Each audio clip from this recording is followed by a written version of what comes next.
अस्सलाम वालेकुम, welcome to my new vlog. ये मुझे मेरी फ्रेंड ने दी थी सिलाई मशीन। हम लोग इसका काफ़ी दिनों से वेट कर रहे थे। फिर मैं लेके आई इसको जाके और फिर मैंने इसकी अनबॉक्सिंग की। यहाँ पे सारा सामान मैं देख रही थी क्या क्या आया है।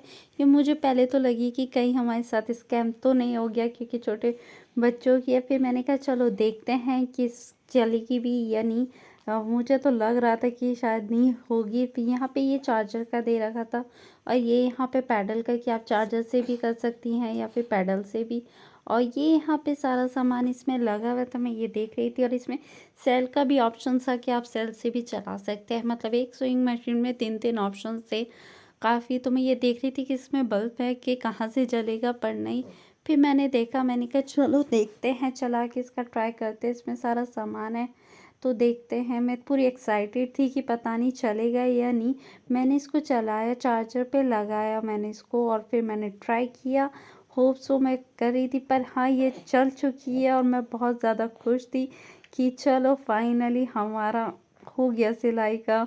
कि बिल्कुल बहुत ज़्यादा मुश्किल हो रही थी यहाँ पे कुछ भी चीज़ ऐसे फिटिंग वगैरह करने में। तो बस फिर मैं इफ्तारी के लिए लग चुकी थी काम में, खाना बन चुका था और आरिस सो के उठ भी गया था।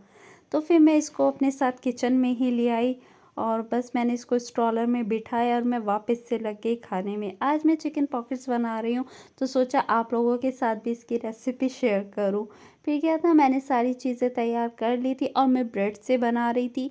आटा लगाने में बहुत टाइम लग जाता उसको फिगमेंट करने में, तो फिर मैंने बस ऑप्शन सोचा इजी कि ब्रेड से ही बनाती हूँ चिकन पॉकेट्स। तो फिर मैंने ब्रेड ले ली थी। यहाँ पे 2 ब्रेड मैंने स्लाइस रखी थी कि उसको कंबाइन करा और कप की हेल्प से उसको सर्कल कर दिया था उसका, क्योंकि मेरे पास कटर नहीं था तो मैंने कप का ही हेल्प लिया और फिर बेलन से इसको वो बेल लिया था कि ये पतला हो जाए। और ये काफ़ी पतला हो गया था, थिन बिल्कुल।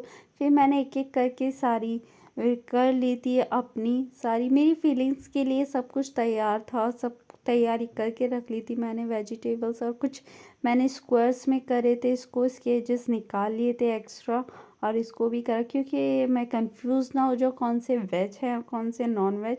तो मैंने बस वही किया। स्क्वायर वाले मैंने वेज में रखे थे और नॉन वेज मैंने सर्कल वाले रखे थे। बस फिर क्या था, फिर एक एक करके मैंने तैयारी कर लिया और मैं उसको पूरा कर लिया था। मेरा सारा हो चुका था दोनों अलग अलग। फिर जो साइड के जो ब्रेड्स बचे थे उसके मैंने ब्रेड क्रम्स बनाए और अपना मिक्सी में लगा दिया। इतने ये हुए, इतने मैंने और सारी तैयारी कर ली थी एक एक करके थोड़ा। फिर मैंने और सारा किया, सब कुछ तैयारी हो चुकी थी ऑलमोस्ट।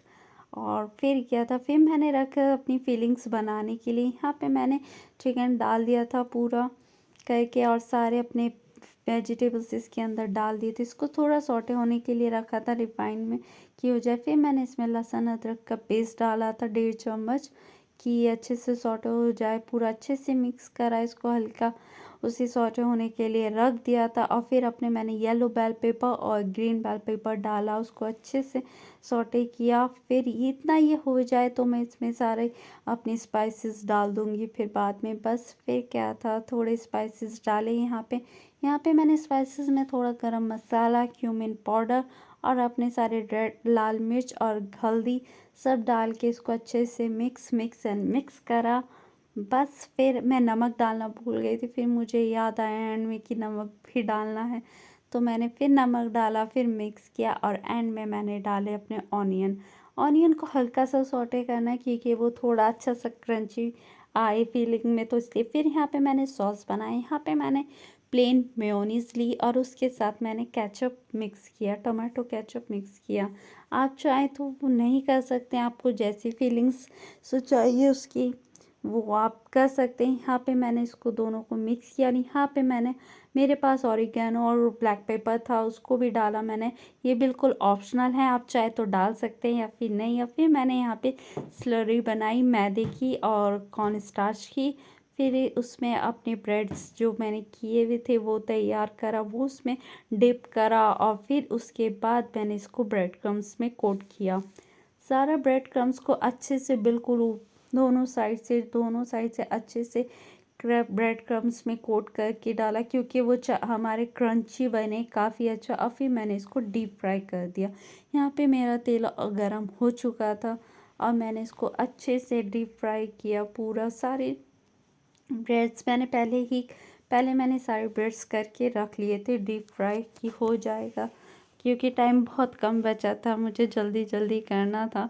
तो मैंने एक के बाद एक सारा किया और आप देख सकते हैं बिल्कुल गोल्डन ब्राउन करना। ये खुद ही फूल गए थे पूरी की तरह, तो ज़्यादा दिक्कत नहीं हुई। फिर इसको हमने करा और ठंडा होने के लिए रखा 5 मिनट और फिर इसको बीच में से कट किया यहाँ पे। और फिर जैसे ही हमने कट किया वो खुद ही वो पॉकेट्स बन गए थे अपने अच्छे से। फिर हमने अपना सॉस लगाया जो हमने बना के रखा था उसमें अच्छे से, और फिर हमने फीलिंग्स इसके अंदर भर दी थी। सबके साथ एक एक करके मैंने सब में फीलिंग्स ऐसे ही भरी थी। वेज और नॉन वेज दोनों बनाना था तो मैंने दोनों में फीलिंग्स कर दी थी अच्छे से। वेज में मैंने अपने आलू लिए थे और सारी वेजिटेबल्स डाली थी जो जो मेरे पास थी।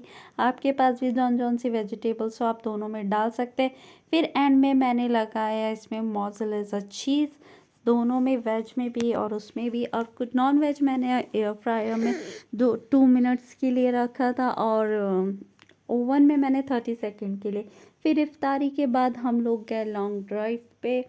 काफ़ी टाइम बाद गए थे हम लोग, तो फिर हमें अच्छा लगा, मुझे भी अच्छा लगा और यहाँ पे आरिस को भी मज़ा आ रहा था। बस फिर क्या था, हम लोग गए, थोड़ा मज़े किए। आप लोगों को वीडियो कैसी लगी हो तो प्लीज़ बताना एंड लाइक एंड सब्सक्राइब। अल्लाह हाफिज़।